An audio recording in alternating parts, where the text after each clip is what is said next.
G'day folks, my name is Rob. Welcome back to another F1 fantasy video.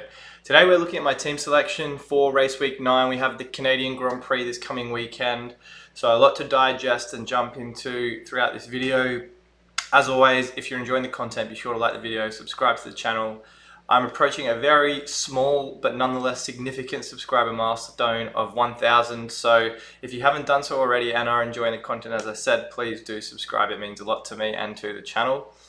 So let's get straight into it. I had 286 points in Spain, not a great result by comparison, especially compared to those ahead of me.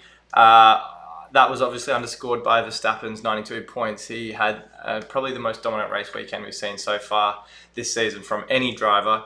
Fastest in FP1, FP2, FP3. Top of the qualifying on Saturday, and then obviously won the race with the fastest lap on the Sunday. So you really just can't doubt the man at the moment. He's in a class of his own and is the obvious candidate for the DRS boost now and into the future. Unless we see any reliability issues with that Red Bull, I can't really see me putting it on anyone else throughout this season. But a great weekend. I'm not taking anything away from Max as a result of his recent performance in Spain. Perez, the other Red Bull driver, had a sound weekend. He actually didn't make it into Q3. He started at P11. As you can see here, he finished in P4. Obviously, the strength of that Red Bull helped him immensely and pocketed a couple of extra points for overtakes and positions gained. So came away with 27. A sound result for him, but I definitely expect him to be featuring back on the podium this weekend in Canada. Had a very disappointing result, didn't finish the race in Canada last year. I think he retired around the 7th lap or so. So I think he'll be looking to bounce back here, and I just think given how dominant that car is looking, I would not be surprised if we see another 1-2 finish from the Bulls. Going across to the Aston Martins, Fernando Alonso, 14 points. Not a great weekend by his standards. We've seen a number of results so far. We've just got accustomed to seeing him on the podium. And to finish behind Lance Stroll, Stroll was in 6th, Alonso was in 7th on Sunday. Just not the qualifying or the race performance we've, as I said, seen from him so far. I think the Aston Martins will definitely be featuring closer to the top 5, both of the drivers for that matter. Alonso specifically said that the Canadian Grand Prix circuit is certainly more suited to that Aston Martin and those strengths. There's a lot more slow speed corners, and the Aston Martin is particularly strong in those braking zones and that agility. So I definitely think, given that the Canadian Grand Prix is a circuit that favours all of those attributes, definitely think Stroll and Alonso will be in the mix for top 5s, if not podiums, this coming weekend. And then that leaves me with Pierre Gasly and Nico Hülkenberg. Gasly, I was tossing up whether to go for him or Lance Stroll last race in Spain. As you can see here, I went with Gasly, and I definitely thought it was the right decision. I still think it was. I stand by it. Even though Stroll had 2 points more, a part of that, a reason why Gasly only finished a couple of points behind Stroll was in part due to the fact that he had those that 6th place grid penalty imposed as a result of impeding Verstappen and Sainz in qualifying on the Saturday. I think if it wasn't for that, we'd be seeing a score closer to 20 for Gasly, because the Alpine is quite strong. Even though it is the clear-cut 5th best car this season, I just think Gasly is a strong enough driver to have held or stayed around that top 5. So unfortunate for him, and obviously unfortunate for fantasy owners, but still a driver that I'm seeing a lot of consistency from this season, and in terms of fantasy output, one of the more reliable around that kind of $6, $7, $8 million mark. So again, I don't think it was the wrong decision by any means. It was actually the budget driver lottery that once again let me down. I think I've picked just about every race the wrong budget driver, with the exception of maybe Bahrain. So Hülkenberg, 3 points. Again, another strong qualifying. We've just gotten used to seeing those from him. Finished the Saturday in 8th, but then regressed on the Sunday. Lost a bunch of positions, even though he made a lot of overtakes to offset that. So not ideal for him, and with the exception of Monaco, just isn't an option in terms of fantasy. I think is justifiable. So obviously, because Gasly is priced a little bit more from Stroll, that was the reasoning for why I had to go with Hülkenberg, because it was either him and Sargent. And we'll get into budget drivers. I don't want to harp on about them throughout the entire video, but when left with the choice of those two, I just couldn't see the logic in going with Sargent. So Hülkenberg it was, and 3 points, you know, for a budget driver, it's not the end of the world if they end up with 3. But when Tsunoda and Zhou are putting in double-digit hauls, then it's hard to not think about what could have been. And then obviously the constructors, Red Bull and Aston Martin. I think just about every person watching this video probably owns both of these guys down here. So that rounded out my weekend. 286 points, a small red arrow down to 164 overall. I think it was a couple thousand positions dropped. Not again the end of the world, but hoping when we start to see a few more of these chips, you know, autopilot, extra DRS boosts, limitless, that those ranks will start to improve and see a few more green arrows hopefully. So looking forward to kind of the second half of the season when those come into play a little bit more. So we'll go into my team selection for this upcoming race week. I've already kind of deleted the 2 guys currently in here, and that's not to say I'm absolutely not going with Gasly and Hulkenberg this coming weekend. But after obviously what Alonso said around the strength of that Aston Martin into those slow speed corners, the braking zones, the agility of the car, and the confidence that I think Stroll having a home Grand Prix will provide him with, definitely means I'm leaning probably a lot more towards Stroll and whoever else can fill that last spot here in my team. So I'm probably at 75-25 going the Stroll route. And if that was to eventuate, it would obviously be him here, leaving me with 4.9 million to play with. That's just about everyone under 5 million. What is everyone under 5 million?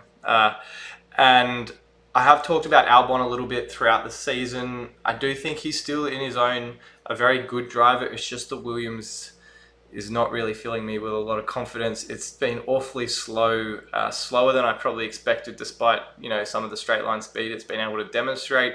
And to be honest, if you are not really putting yourself in position on Saturday to at least get any qualifying points, and we're not seeing from him or Sargent, you know, the ability to make their way through the field with that car and put themselves in position for race day points, let alone overtakes and positions gained, unless people ahead of them are not finishing the race. It's very hard for me to justify rolling with Albon.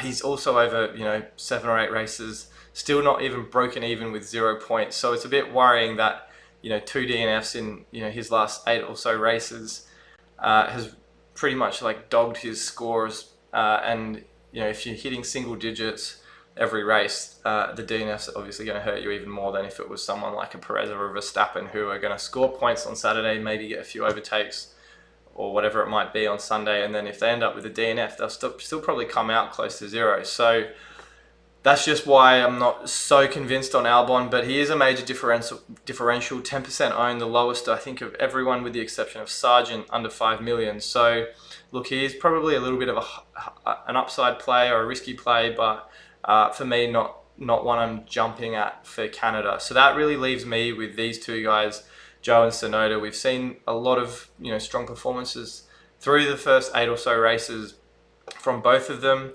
Both, you know, similarly priced, similarly owned. Zhou's had, you know, 20 points more so far. A lot of that has to do with his overtakes. And if we take a look at f1fantasytools.com, do check them out. As I've said before, a great resource for those engaged fantasy managers. I've got here every statistical category on the screen. So let's drop out everything bar overtakes. You can see here, Spain was an absolute overtake festival. Everyone, you know, just about everyone had a few if we go down the list. So, you know, Zhou 10, that's just absolute insanity for someone in an Alfa Romeo. It doesn't really fill me with a lot of confidence, the pace of that car, but he still manages to make his way through the field. So averaging 6 for the season, I think that's exceptional. Tsunoda's at 5. Even though Hulkenberg's at 4, he has obviously been offset with those positions lost on Sunday. So not really entertaining that, but, you know, we are seeing in the last few races a couple of strong performances in terms of overtakes for him. But if we go back to Tsunoda and Zhou, you know, Tsunoda, I really like. I've just been impressed by his improvement this year leading the AlphaTauri team, and seems to have moved past a lot of the, you know, issues that have plagued him with consistency and reliability, hot-headedness. I mean, he's still got a bit of that feisty nature in him, but I think for the most part, I've seen a lot from him to fill me with confidence to want to own him as an F1 fantasy manager. So 8 overtakes in Spain, 10 in the US. He's obviously been building up to that after averaging about 4 or 5 in the first few races. But Joe's just in a class of his own. 10 overtakes in Spain, and he had 8 to start the year off. He's kind of been plodding along in the overtake department. If we go to positions gained, these guys are evenly matched. They average 1.6 each per race, so hard to split them on that. So it really comes down to where you think the AlphaTauri will finish, and I think Tsunoda's been probably more likely to put it closer to the points finishes than Joe has this season. We've seen him, kind of putting it around P11 quite a number of times already. Joe probably a couple of positions back more often than not. So whether or not you think it's worth going for Tsunoda, if we're putting the positions gained aside, the finishing points on Sunday offset what overtakes Joe might otherwise have that counter Tsunoda's output. So, a toss-up, in my opinion, between these two guys. I really can't fault either of those drivers if you want to own both of them.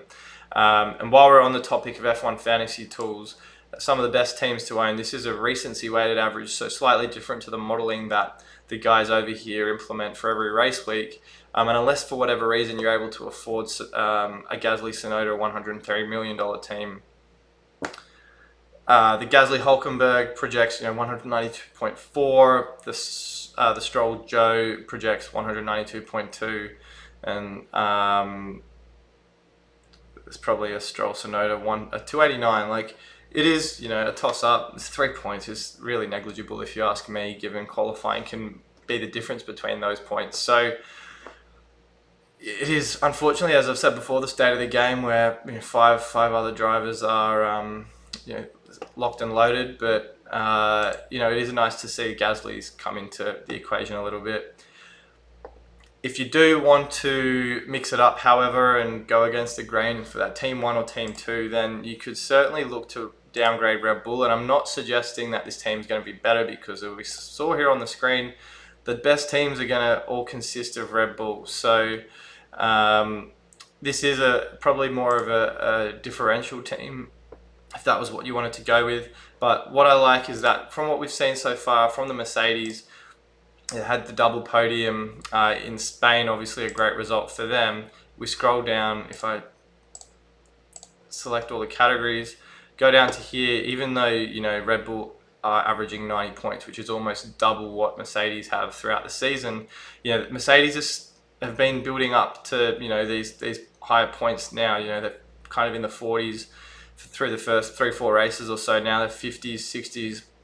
I definitely think they're closing the gap. I'm not saying they're on the same level as the Red Bull, but if you do want to have some fun with a team that is reliable, they've only had one DNF between both drivers. I think that was Russell in Australia.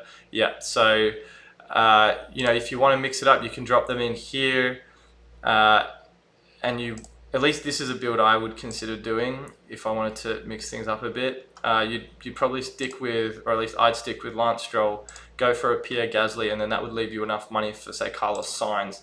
So that would ultimately separate you from any budget driver risk, gives you all 5 drivers that have a chance of finishing top 10 just about every weekend. And we've seen Sainz, he had a great result on the weekend. I think it was P5 for him, if we go check the finishing. Yeah, so great result for him, rebounded after a disappointing Monaco result. I think that's another build. Again, not a build that's going to match, I don't think, the Red Bull constructor, but if you do want to avoid that budget driver roulette, then I think this is an exceptional lineup. So anyway, that's my initial team selection thoughts for this week. I will do my very best to be back with our final thoughts ahead of the Saturday. I know there's a bit of weather potentially that could plague the sessions through qualifying and even practice. I think race Sunday is going to be clear, but again, Weatherman Rob will be back with a recap of that and all the other good stuff that comes with upgrades and tyre performance, practice simulation times and all of that. So as I mentioned at the start, if you're enjoying the content, please subscribe, like the video. Really appreciate all the engagement from you guys so far. If you don't hear from me before the race weekend, good luck with your teams, and I'll see you all very soon.